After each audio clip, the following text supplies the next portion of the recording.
जय श्री राम, जय जय हनुमान। स्वागत आप सभी भक्तजनों का हनुमान तांडव में।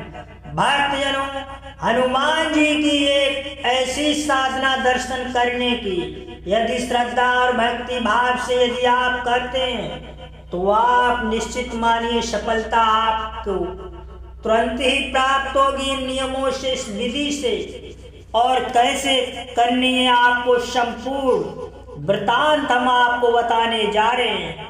मात्र साधना इस तरह से की जा सके तो सर्वप्रथम इस साधना को आरंभ करने से पहले प्रभु श्री राम के चरण कमलों का आसरा लेते हुए, भगवान हनुमान जी के चरण कमलों का आसरा लेते हुए इस साधना को प्रारंभ करने जा रहे हैं। ध्यान से सुने सभी भक्तजन।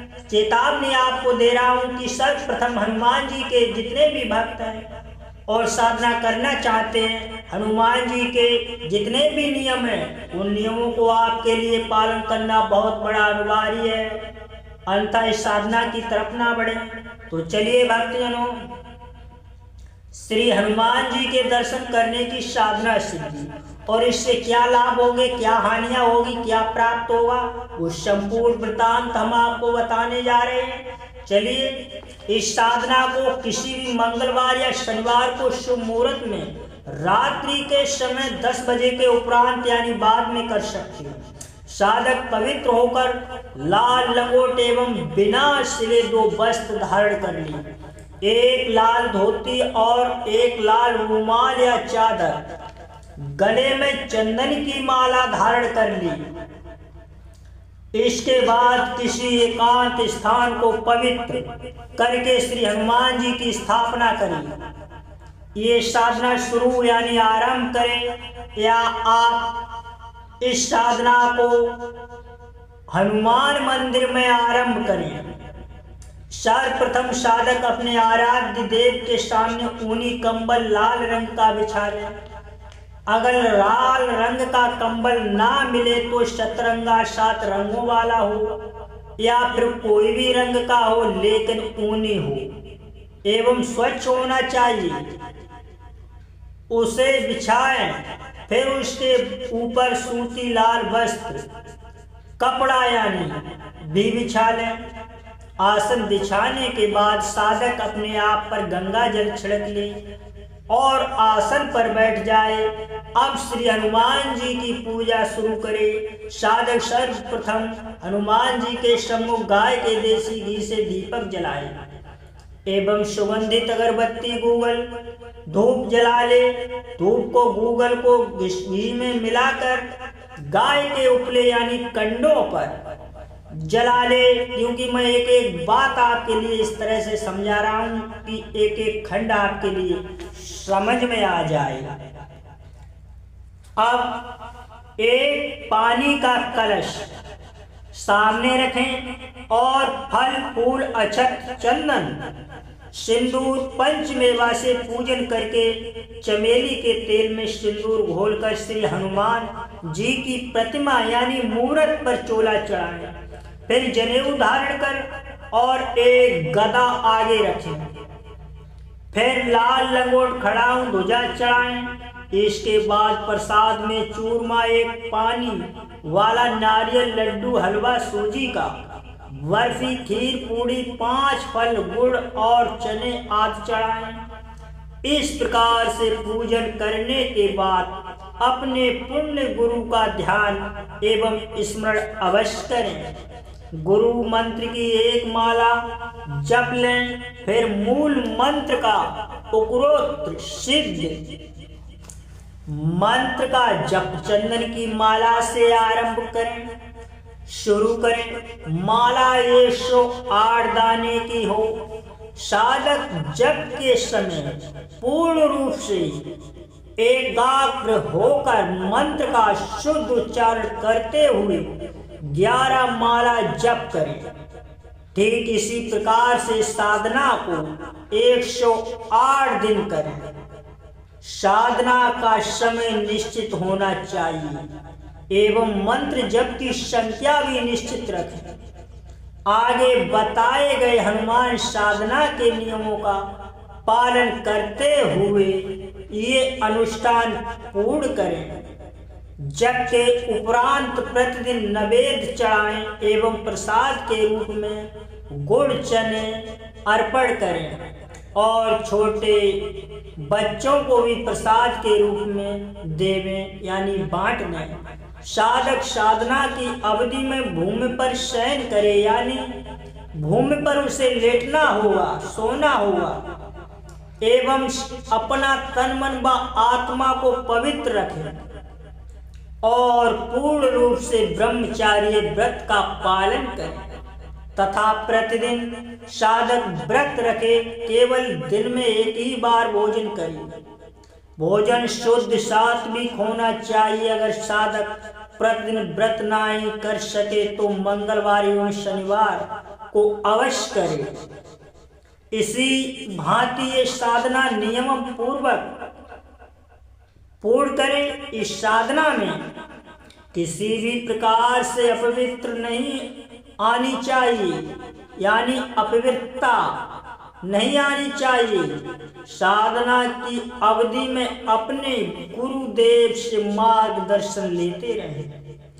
साधकों को ऐसे तो ये साधना प्रत्यक्ष दर्शन की है, परंतु ये साधक पर निर्भर करता है कि वो इसके योग्य है या नहीं। अगर गुरु की आज्ञा से नियम पूर्वक किया जाए तो किसी न किसी रूप में हनुमान जी दर्शन देते हैं। अगर प्रत्यक्ष दर्शन नहीं हो तो साधक निराश ना हो, क्योंकि इस मंत्र की सिद्धि भी समस्त कामना पूर्ण होती है।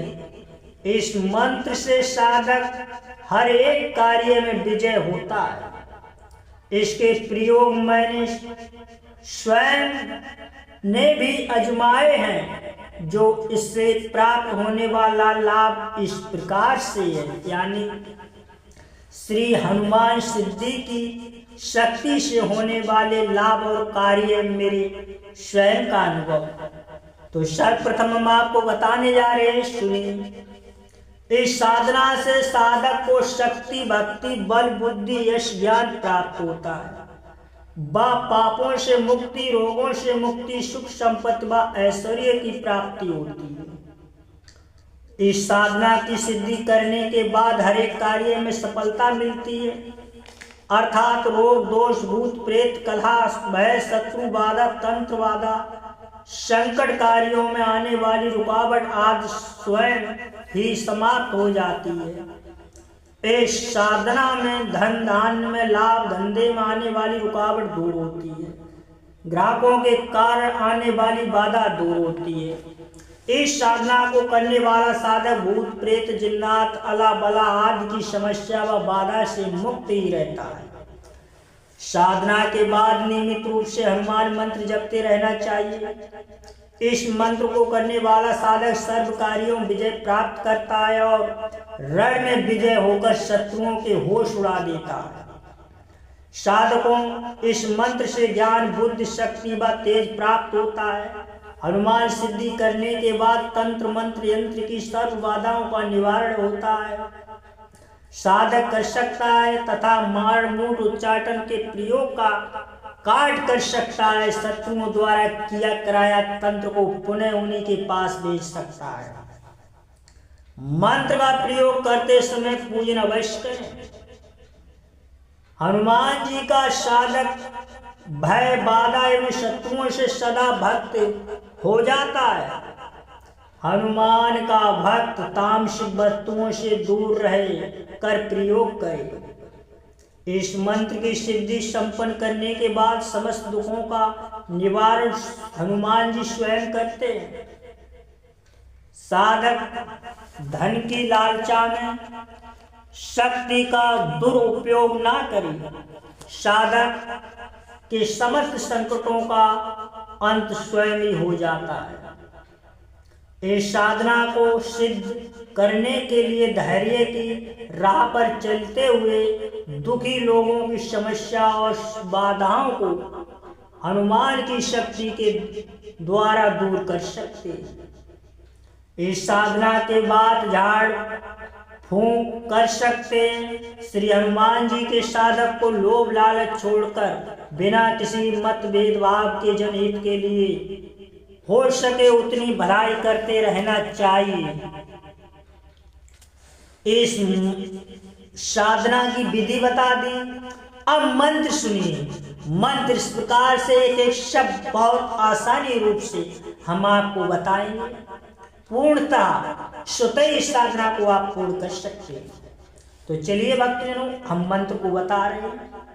ओम हनुमान पहलवान, 12 बरस का जवान, हाथ में लड्डू मुख में पान, आओ आओ बाबा हनुमान, ना आओ तो दुआई महादेव गौरा पार्वती की, शब्द साचा पिंड काचा, पूरो मंत्र ईश्वरो वाचा। ये मंत्र है महाबली हनुमान जी का। ये साधना सिद्धि दर्शन करने में, और ये साधना जो भी साधक कर लेता है वो भक्ति भाव से हर एक सिद्धि को प्राप्त करने का सक्षम यानी बन जाता है।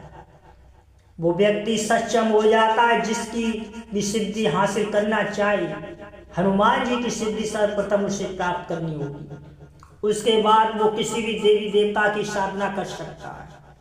और भक्तजनों, इसमें पवित्रता ब्रह्मचार्य बहुत जरूरी है। यदि ब्रह्मचार्य और पवित्रता के साथ ये साधना ना कर सको तो आप मत करना, मैं नहीं आपके लिए बढ़ावा दे रहा हूँ, परंतु इसकी साधना करोगे तो इसके अनुभव आपको अवश्य प्राप्त होंगे। इसके अनुभव बहुत ही प्रचंड दिखाई देंगे। मगर जब एकाग्रता मन है और आपको प्रभु श्री राम के चरण कमलों में ध्यान है हनुमान में, तो ये साधना आपको करने से कोई नहीं रोक सकता, क्योंकि स्वयं शंकर महाबली हनुमान जी और प्रभु श्री राम आपकी स्वयं रक्षा के लिए तत्पर रहते हैं। आने वाली बीच में अड़चनों को नष्ट कर देते हैं। अपने आप ही सुरक्षा कवच बन जाता है उस साधक के चारों तरफ। तो भक्तजनों, मिलेंगे अगले वीडियो में एक नई साधना के साथ, एक नई विधि और मंत्र के साथ। तब तक के लिए आज्ञा दीजिए। जय श्री राम, जय जय हनुमान।